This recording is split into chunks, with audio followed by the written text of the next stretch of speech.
Tá, deixa para lá. Agora eu não vou mais deletar nada. Bom, agora vocês vão fazer o seguinte. Na máquina virtual, vocês vão clicar na máquina virtual, ok? E vão olhar aqui nas configurações da máquina virtual. Ok? E aí, no caso, tem essa configuração de rede aqui. Tá? Verifique se ela fica disponível nos seus VirtualBox.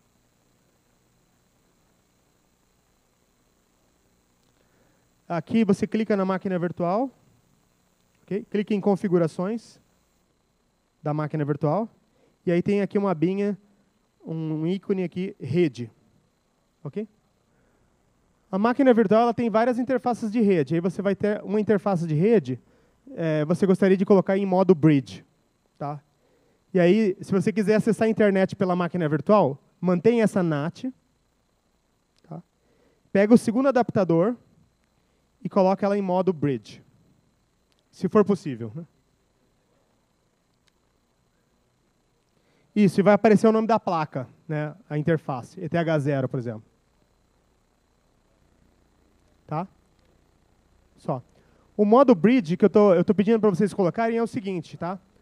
Ao final da implementação, tá? Do switch, do learning switch que vocês vão fazer, nós vamos descarregar o código aqui para o nosso controlador físico, e a ideia é fazer um teste aqui com os switches Datacom, fazendo eles como se fosse um switch.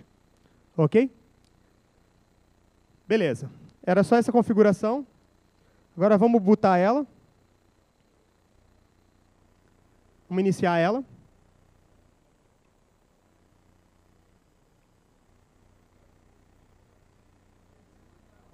Tá.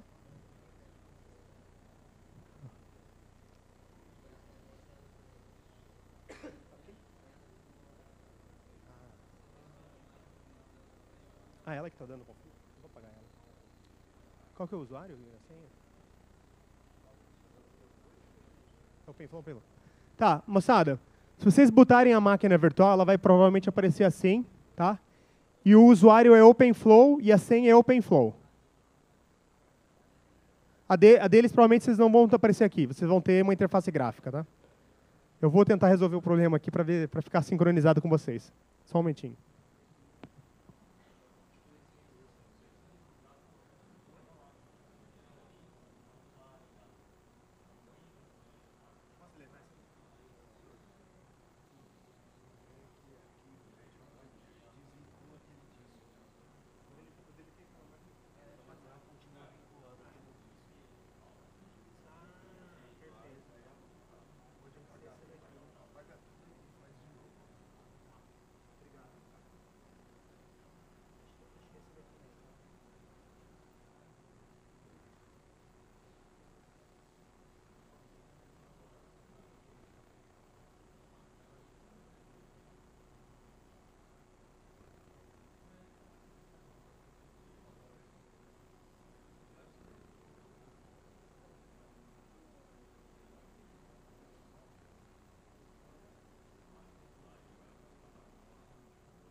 Faltou configurar.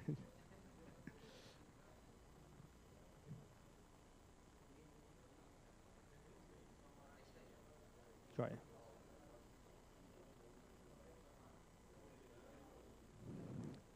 Bom, moçada, vocês vão ter provavelmente uma interface desse tipo, e aí vocês entram com o OpenFlow.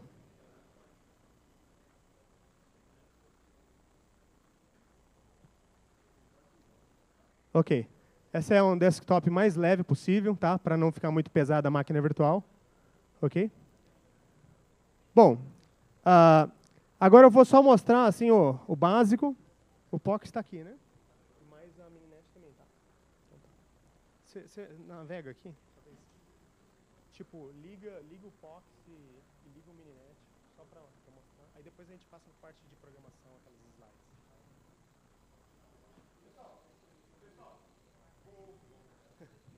Pessoal, o Antônio aqui é meu aluno lá da UFSCar, tá? Ele vai explicar assim os passos aqui iniciais para ligar, no caso, o controlador e o mininet, tá? E depois nós vamos passar por uma pequena aula de programação com OpenFlow, tá? E depois nós vamos fazer a parte de programação. Então, isso aqui só para vocês terem uma noção aqui como é que você vai ligar a máquina virtual e ligar os aplicativos, ok? Então, ainda preciso do H-Client, você não fez, né? No Et1 para a internet. Posso?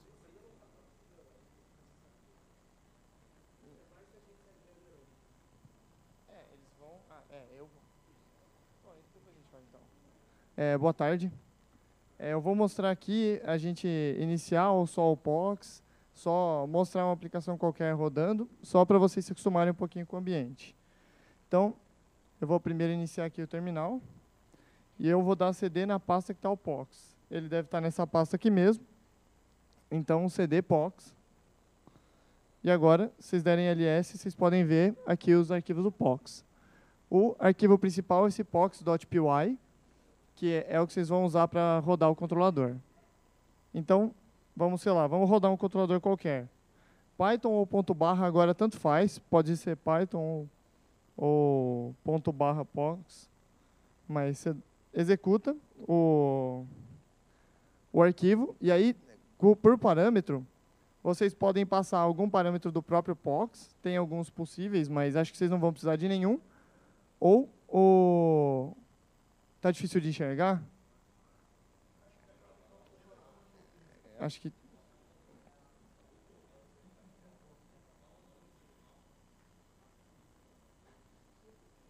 eu não sei aumentar isso.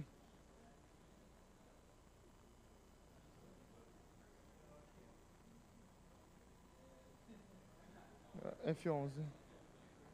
Acho que não.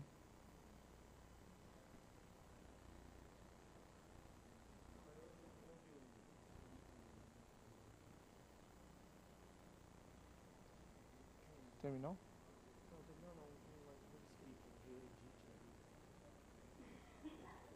Gini.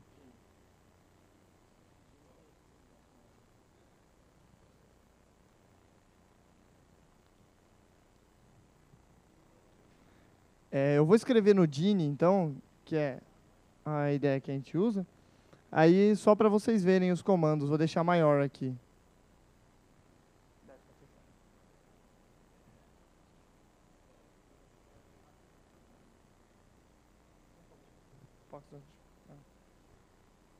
Eu não sei.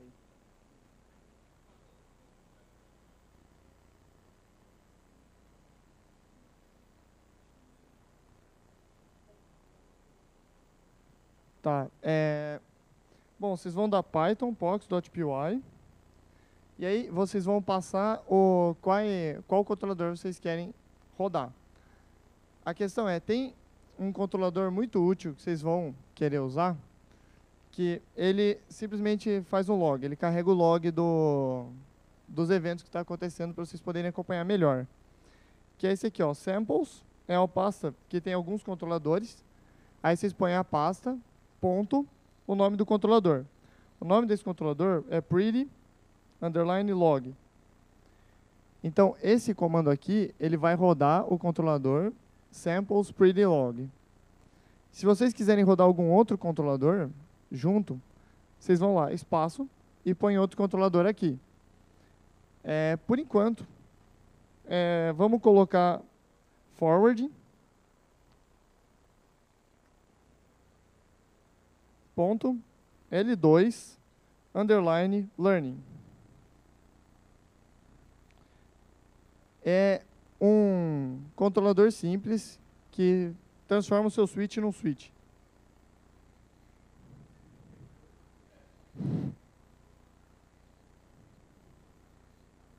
Agora vamos rodar esse comando lá no terminal.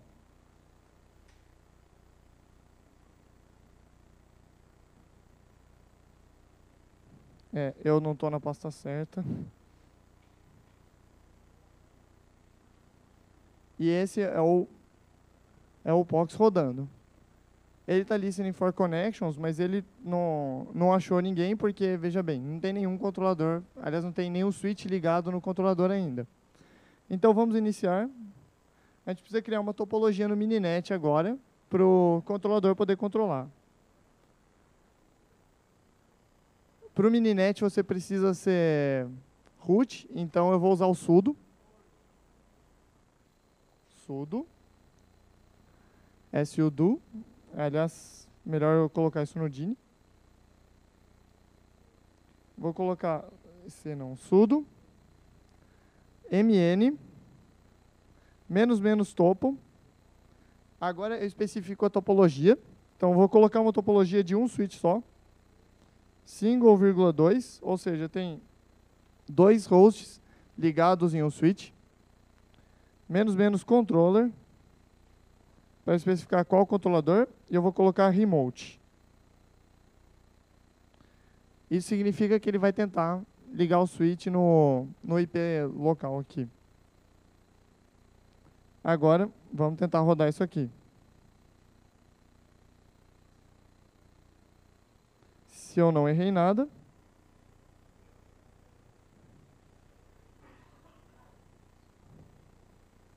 ele carregou o switch. Agora, se vocês forem ver aqui, apareceu esse connection.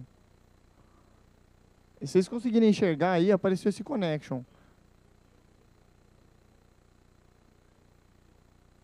Eu deixei ele escrito no DIN aqui.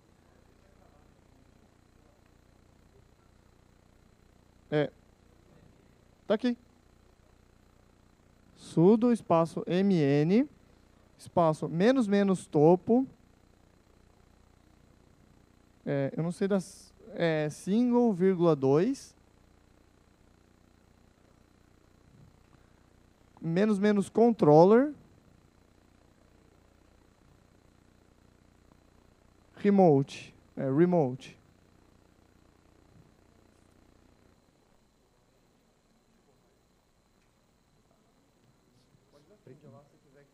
Ah, perfeito.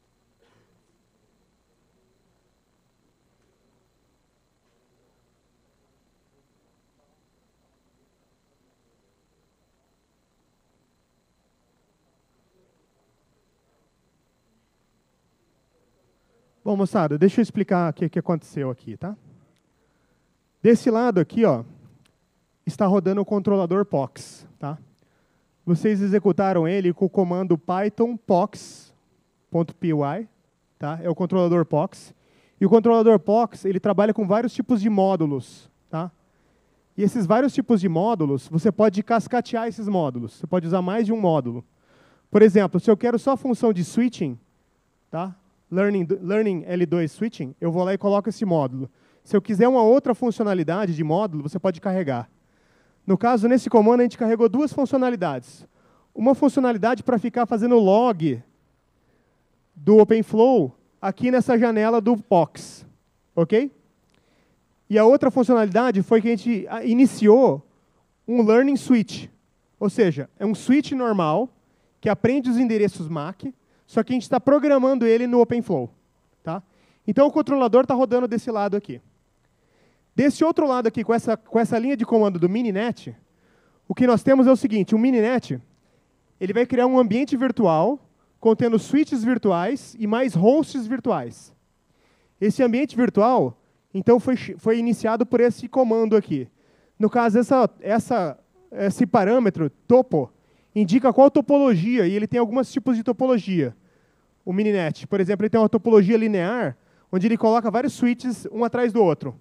Ou então ele tem uma topologia em triângulo, em árvore, como eu tinha mostrado antes, tree. Tá? Essa single é uma topologia onde você tem um switch só. É um switch só, ok? E aqui está especificando quantas portas tem esse switch. Ou seja, são os 2 hosts que estão conectados no switch. Tá? E o switch, por sua vez, vai estar conectado num controlador. E aí você especifica aqui o -- controller, remote, e aqui depois do remote você colocaria o endereço IP do controlador. Tá? Ou seja, o switch configurado para apontar para o controlador, e aí o controlador, por sua vez, abre uma conexão TCP com ele, e começa a enviar os comandos e voltar. Ok?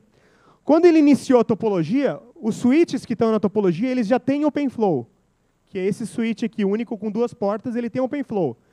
Se você olhar aqui quando você carregou, a primeira coisa que você carregou é o OpenVSwitch.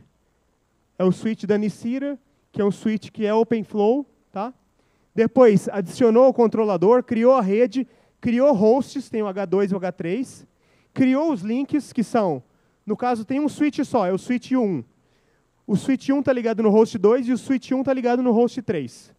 Então está aí a topologia, iniciou o controlador, iniciou o switch, e aqui você tem um prompt do Mininet, onde você pode atuar nos hosts virtuais. Por exemplo, eu gostaria de saber qual que é a configuração IP do host 2. Então eu venho aqui e dou H2 e fconfig, e ele vai me dar qual que é o endereço MAC, por exemplo, daquele host. Então o endereço MAC daquele host é aquele endereço ali, ó, 86.32.7a.28.5a.83. Ok? Se eu olhar o ifconfig do outro, do H3,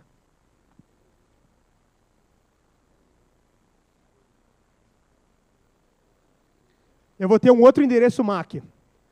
9E7B79244B5 2C.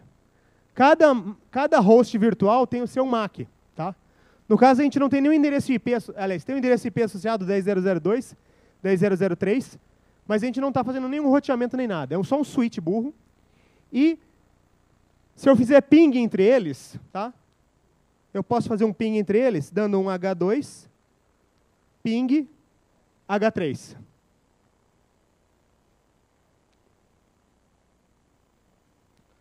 E aí, se vocês fizerem esse comando, na verdade, vocês estão dizendo que o switch, o host 2 vai pingar o host 3 através do switch OpenFlow. Ok? Aí, se vocês observarem, deu certo aqui, mas o primeiro tempo, olha ali o primeiro tempo do primeiro ICMP que é enviado ali no ping. 20 milissegundos. E o segundo tempo dá 0.069 milissegundos. E depois fica tudo em termos de zero. Por que aconteceu esse primeiro ICMP mais longo? Por causa que ele tem que passar para o controlador, tem um evento do packet-in para o controlador tem que olhar lá qual que é a ação, tem que enviar a ação de volta para o switch, e isso aqui aconteceu nesse momento aqui, ó. Vou voltar aqui para vocês verem. No caso, ele teve que adicionar o fluxo, e aí adicionou o fluxo, instalou o fluxo, e no caso é uma comunicação que vai e volta, porque ping tem um echo request e echo reply, certo? Então você tem que pegar e adicionar o caminho de ida e o caminho de volta. E aí ele instalou o fluxo aí. Tá? O fluxo tem uma certa duração. Se eu não tiver mais uso aqui das minhas máquinas, eventualmente a minha tabela de fluxos no switch vai ficar zerada. Tá legal? Os fluxos. Tá. Aqui no Mininet? No Mininet.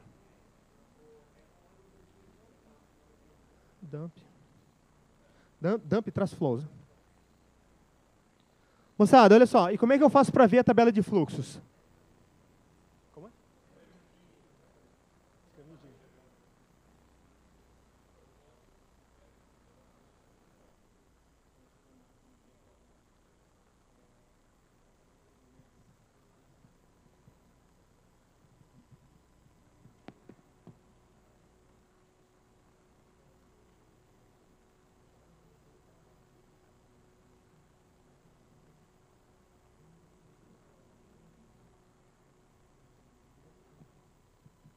Bom, o DPCTL, Data Path Controller, né, ele é a ferramenta de debug bastante utilizada, tá? E ele vai te dar a informação da tabela de fluxos. Tá? Se você estiver atuando com um switch de verdade, você vai ter que acessar o CLI do switch e aí você fazer o dump da tabela olhando lá no dump da tabela. Ok? No caso aqui, repara, nós temos aqui a mensagem do switch 1 e aqui a tabela está vazia. Tá? Então teve um reply aí, e a tabela não tem nenhuma informação de fluxo. Se eu colocar o ping para rodar, fechar o ping e dar um dump logo em seguida, eu vou ver isso daqui na tabela de fluxos. Tá? Se eu fizer o ping, então H2, ping H3, rodo por um tempo, dou o Ctrl C e dou o dump flows, vai aparecer aqui as regras. Tá? No caso, são duas regras. Essas regras elas estão configuradas com uma duração de 2 segundos. Tá? Tá aqui a duration em segundos, 2 segundos. Tá? Aqui tem o nível de prioridade das regras. Se você tiver regras parecidas, que fazem a mesma coisa, você pode priorizar uma regra em relação à outra. Ok? Aqui você tem a quantidade de pacotes e bytes transferidos por aquelas regras. Então você pode ter uma noção de quantos bytes. No caso, eu dei ping e deixei passar 2 pacotes. Então está aparecendo ali número de pacotes, 2 pacotes, e número de bytes transferidos é 196 bytes dos 2 pacotes. Tá? Aí eu tenho aí um timeout, tá? Eu tenho aí qual que foi o campo de protocolo, qual que é o endereço de VLAN, qual que é o endereço MAC. Tá vendo o endereço MAC aqui? Ó, eu mostrei para vocês anteriormente. 9EB792 é o endereço lá da máquina virtual, do H2 ou do H3. Né? E aqui qual que é o MAC destino? Então está aqui o outro MAC. Tá? Aí tem o endereço IP também ali associado. Então essa aqui é uma das entradas. A outra entrada ela é o inverso. Tá? Porque o ping vai de um lado e depois você tem o reply do outro lado. Então você tem essas duas regras aí. Tá ok? Todo mundo conseguiu ver isso? Aí nos seus computadores? Deu certo? Legal. Agora eu vou passar a palavra para o pessoal aqui da UFSCar para mostrar um pouco da programação com OpenFlow. Tá?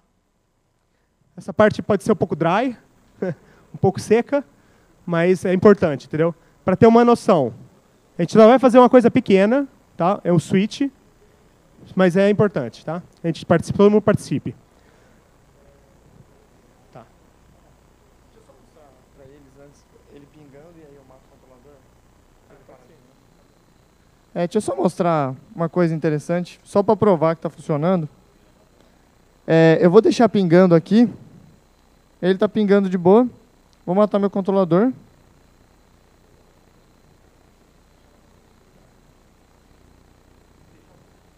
Ele continua pingando porque o fluxo ainda está vivo.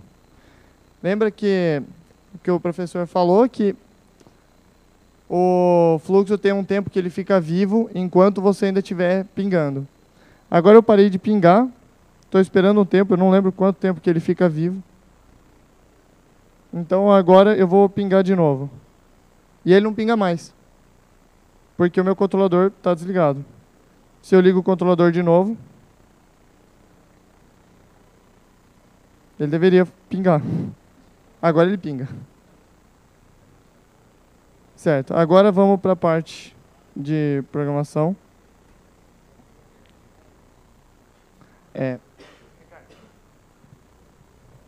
Bom, deixa eu fechar a máquina aqui só.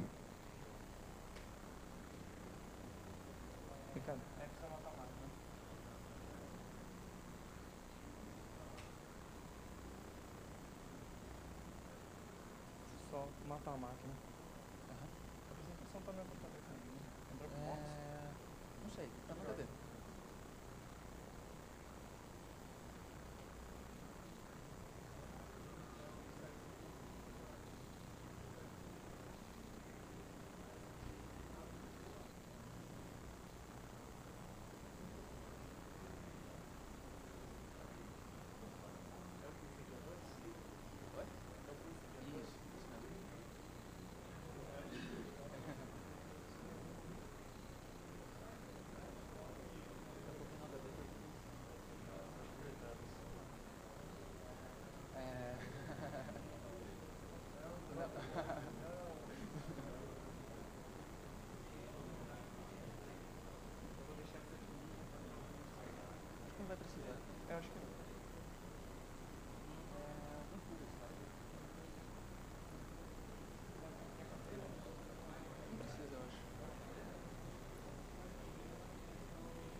Bom,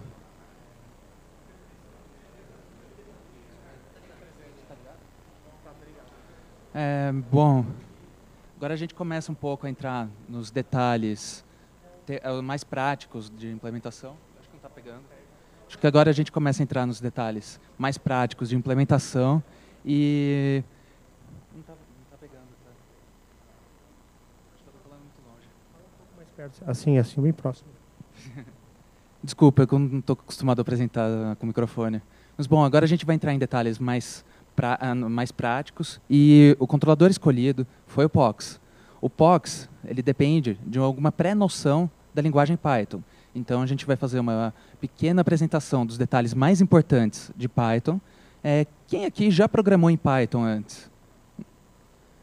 Bom, é uma linguagem muito usual também, mas a gente vai fazer uma apresentação do que a gente considera o conjunto mínimo do Python para poder programar usando a API do POX. A gente vai apresentar o que é uma lista, o que é um dicionário, as estruturas básicas da linguagem. Então, a gente vai entrar na API do controlador POX.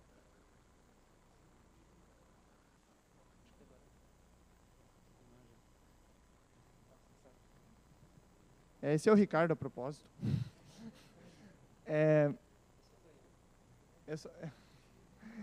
Agora, eu vou falar um pouquinho de Python. Primeiro, os básicos. O que é Python? Python é uma linguagem de programação e ela é voltada para scripts. Então, quais são as características especiais dela? Primeiro, por ela ser voltada para scripts, ela é fácil de integração. O que a gente quer dizer com isso? É fácil integrá-la com o seu SO, com outras aplicações e coisas desse tipo. Isso já é muito útil. Ela tem foco em produtividade. Ou seja, pelo jeito que ela é feita, é fácil, entre aspas, você fazer uma aplicação em POX. Então, digamos que você chega mais rápido no produto final. Também facilita a manutenção, no sentido de que o código continua lá, ela é interpretada, como eu vou falar daqui a pouco, e é fácil mexer nele, ele fica bem organizado, porque vocês são obrigados a identar, e isso é muito interessante. É muito fácil ler um código Python. Isso é uma característica dela. Bom, ela é dinâmica. Ela é bem dinâmica mesmo. Tudo nela é feito dinamicamente, instanciado. Ela cria um namespace para cada coisa. É tudo feito dinamicamente. Ela é fracamente tipada, que significa que você não precisa declarar variáveis nela. Elas adquirem tipo sozinho. Você não precisa dizer que uma variável é inteira. E ela é interpretada, que significa que ela executa a partir do código, não a partir de um executável gerado. Bom, agora vem a característica... pergunta? Oi?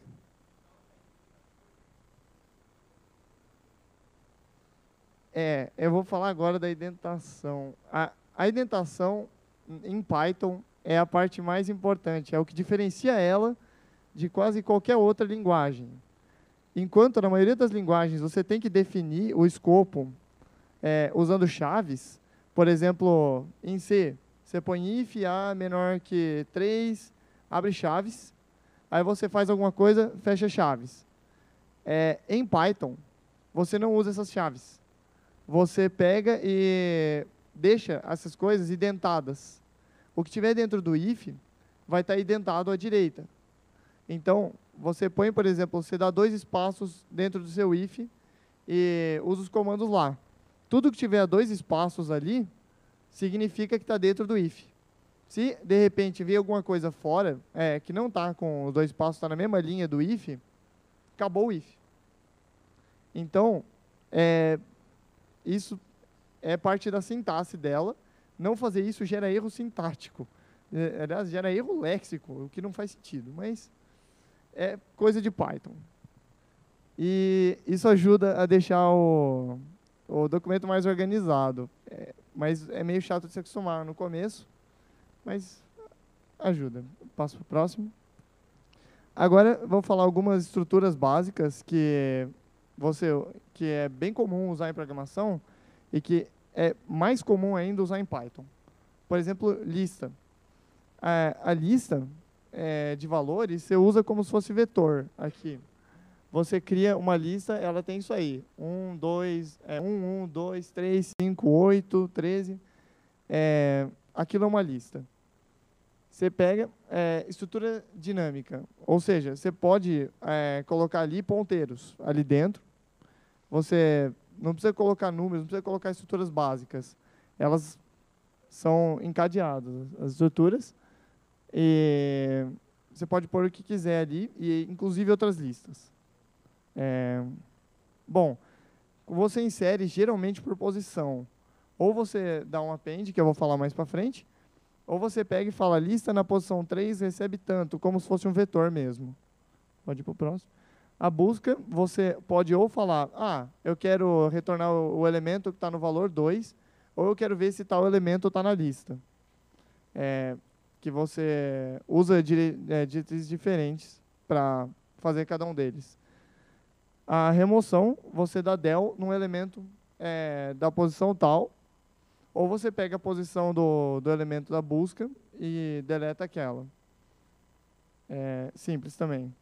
Agora, o que eu falei apesar do nome ser lista, a estrutura de dado lista geralmente não tem inserção no final ou no começo, remoção no final e no começo.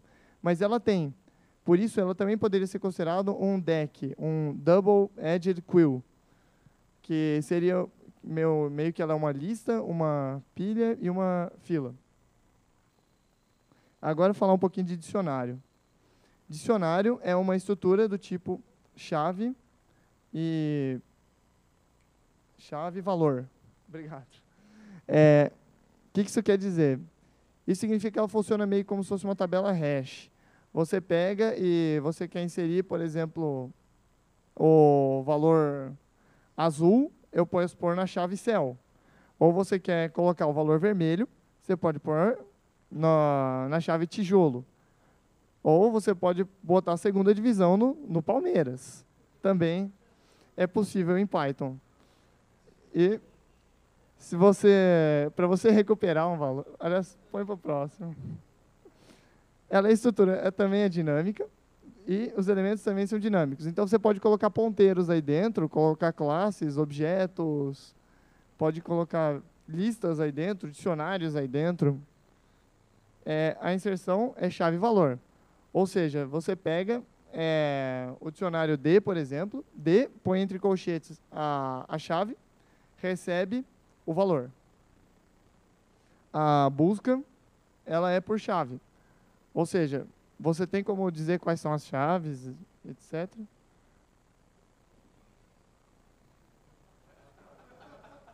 Esse slide não era esperado, só para avisar. Então, você tem como fazer... Você tem como imprimir as chaves usando um getKeys, você tem como imprimir os valores, mas para você acessar um elemento específico, você procura a chave dele. Pode pôr o próximo. A remoção também é por chave. Você deleta o dicionário na posição tal. Del, D, entre colchetes, a chave, por exemplo. Pode pôr no